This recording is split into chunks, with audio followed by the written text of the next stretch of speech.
Indictments from Special Counsel Robert Mueller's investigation have just been revealed. President Trump's former campaign chairman, Paul Manafort, is expected to surrender to authorities. He just left his Alexandria house with his lawyer.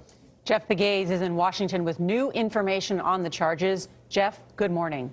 Well, good morning. And this is, as we suspected, really, that someone would be turning themselves in this morning, and it's happening. It seems to be Paul Manafort, who has now connected with his attorney, Kevin Downing, and we suspect that they are heading to the Washington field office of the FBI here in Washington, D.C. And as I reported at 7, this would signal a new phase in this investigation, the Russia investigation, as someone of the ilk of Paul Manafort, who was the campaign chairman of the Trump campaign, surrendering to investigators. This is an investigation that has been ongoing for the last, well, it's been over a year, really. It began in 2016. But the first new phase of this began when Bob Mueller, Robert Mueller, the former FBI director, became the special counsel investigating these Russia connection allegations aimed at the Trump campaign. And so with Paul Manafort expected to surrender this morning, as I said, this begins a new phase in this investigation. What he's being charged with? Well, we don't know that yet. We're going to have to wait to see. But once we know, we'll get the charging documents, which will outline what investigators are alleging thus far against Paul Manafort. So once we see those charging documents, you get a better sense of what the special counsel believes may have been partly at the root of the allegations against Paul Manafort. So, you know, the answer to that question, Gail, is it's too early to tell for sure what exactly he will be charged with. We know that he is surrendering this morning. All right, Jeff Pegues, thank you very much. Paula Reeves at the federal courthouse in Washington. Anyone arrested today would be brought there to be arraigned. Paula, good morning.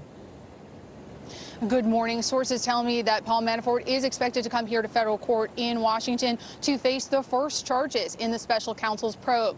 Now we know sources have confirmed that many of the witnesses that have come before the grand jury have been related to Paul Manafort and his business dealings. We know that the grand jury is currently looking into possible tax violations, possible money laundering, and also failure to disclose certain lobbying efforts by Mr. Manafort. So while we don't know yet what specifically he has been charged with, based on what we know has come before the grand jury, it appears that he will be charged with something related to his business dealings. So, Paula, when will we find out what the charges are and whether there will be additional charges? The courthouse here opens at 9 a.m. That's when the clerk's office will open. They're the ones who really do unseal the indictment. So unless the special counsel's office makes this public prior to that, we would expect sometime in the next hour these would be unsealed, and Manafort could make his initial appearance before a judge after he's processed on these charges. Does this latest development tell us, Paula, anything about where this investigation is heading, the fact that Paul Manafort has been asked to appear in court this morning? It just shows how aggressive a special counsel Mueller is being in this investigation. Sometimes these kinds of special counsel probes, they slowly prod along, but here he's been very aggressive. He's been moving very swiftly to move witnesses in front of the grand jury, sometimes even before his prosecutors have had a chance to pre-interview them. We also know that over the summer in July, he used a no-knock warrant on Paul Manafort, and some sources tell me that was pretty aggressive because a lot of the documents and other physical evidence that they obtained probably could have been obtained through his lawyers by just asking. So it shows clearly special counsel here, he's trying to make a statement. He's moving quickly, publicly, and aggressively. Do we expect Paula, there has been some detailed and very good reporting out there about what Paul Manafort and his business partner, Rick Gates, and their connections to businesses in Eastern Europe. Can you detail some of those?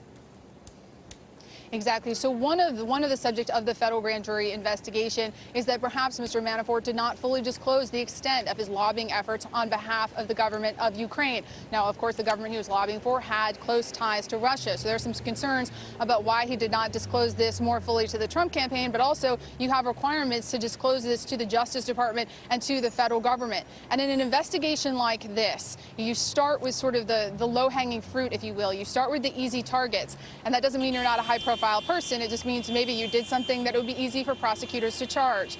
And if you can charge someone on a low level, a tax offense, failure to disclose your lobbying efforts, sort of a paperwork offense, perhaps you can get that person to be more cooperative as you go after more high-profile targets on more significant charges. All right. Just one question. Do you expect there to be other charges against anyone else today?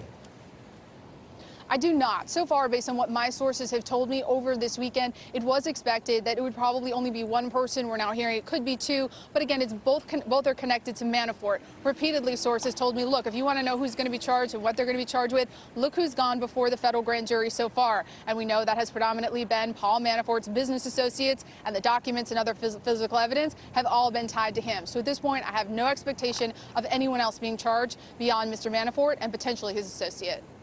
All right, Paula, thank you. Our chief legal correspondent, Jan Crawford, is also in Washington. Jan, just going further than what Paula was reporting, I mean, the New York Times reported in July 2017 that Manafort was in debt to pro-Russian interests by as much as $17 million.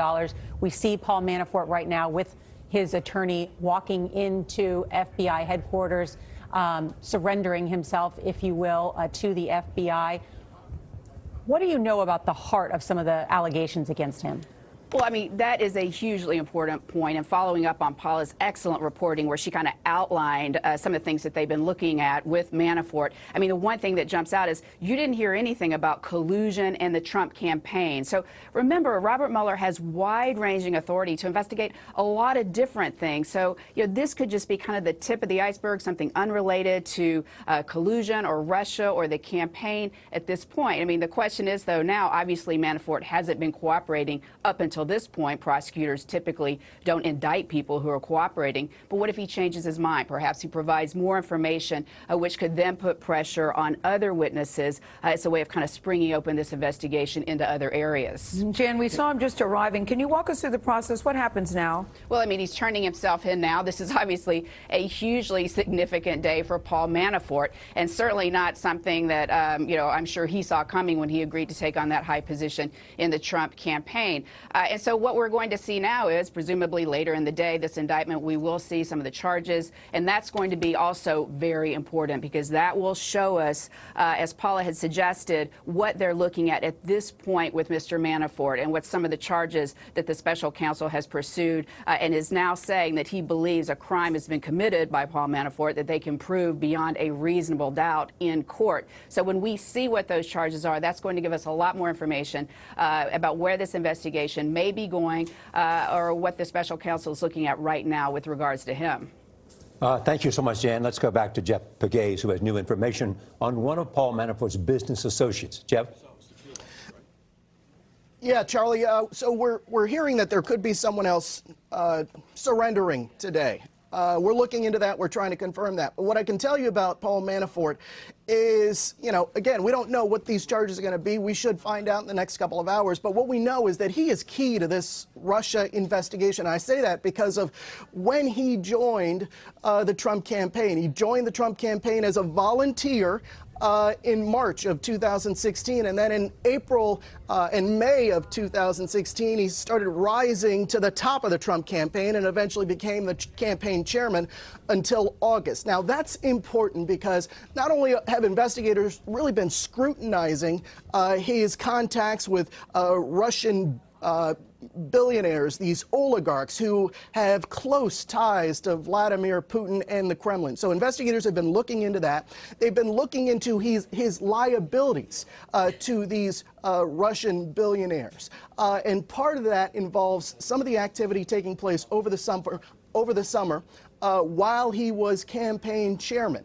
There have been reports, and we have reported, that he agreed to brief Oleg Deripaska, who was a well-known Russian oligarch, while he was campaign chairman. We don't know if Deripaska ever took him up on that offer, but there is an email chain that shows that there was this desire to brief and to keep Deripaska informed. And then there was this activity around the convention in Cleveland and the changes to the platform on Ukraine, the GOP platform.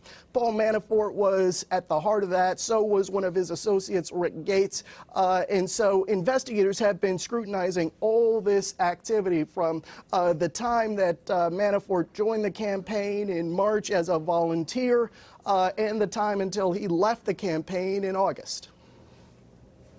All right, Jeff, thank you very much. We expect more developments, of course, throughout the day. We'll bring you the details as soon as they emerge. Coverage continues on your local news and all day on our 24-hour streaming network, CBSN. And we'll have a complete wrap-up tonight on the CBS Evening News. Many of you would return now to CBS This Morning. This has been a CBS News special report. I'm Charlie Rose with Gail King and Nora O'Donnell, CBS News, New York.